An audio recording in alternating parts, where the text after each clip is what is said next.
इस क्वेश्चन में कह रहा है find the charge on the capacitor as shown in the figure.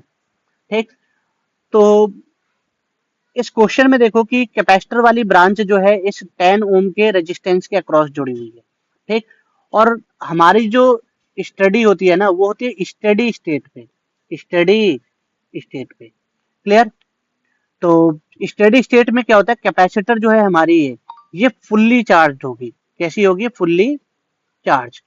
और जब फुल्ली चार्ज जो हो जाती है ना कैपेसिटर, तो उसके अक्रॉस जो करंट फ्लो करती है वो हो जाती है जीरो। क्लियर? उसके अक्रॉस करंट फ्लो जीरो हो जाएगी।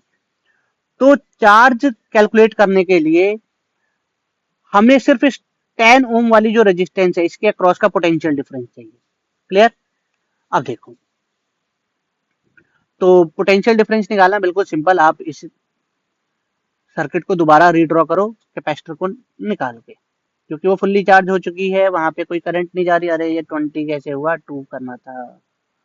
ठीक ना? तो ये हो गई 2 वोल्ट, और ये हो गई 10 ओम, और ये हो गई, बट फिर क्यों इतनी गलती हो रही है? फ्यूचर की बातें क्यों लिख रहा हूँ मैं? 30 करना था इसे। 20 ओम, 10 और 20 कितने हो गए? 30। तो करंट इन द सर्किट क्या हो जाएगा? V by R equivalent. तो I इक्वल टू 2 बाय 30, तो I equal to 1 by 15 ampere. Clear? अब देखो, हमें निकालना पोटेंशियल डिफरेंस अक्रॉस 10 ओम। तो क्या करें?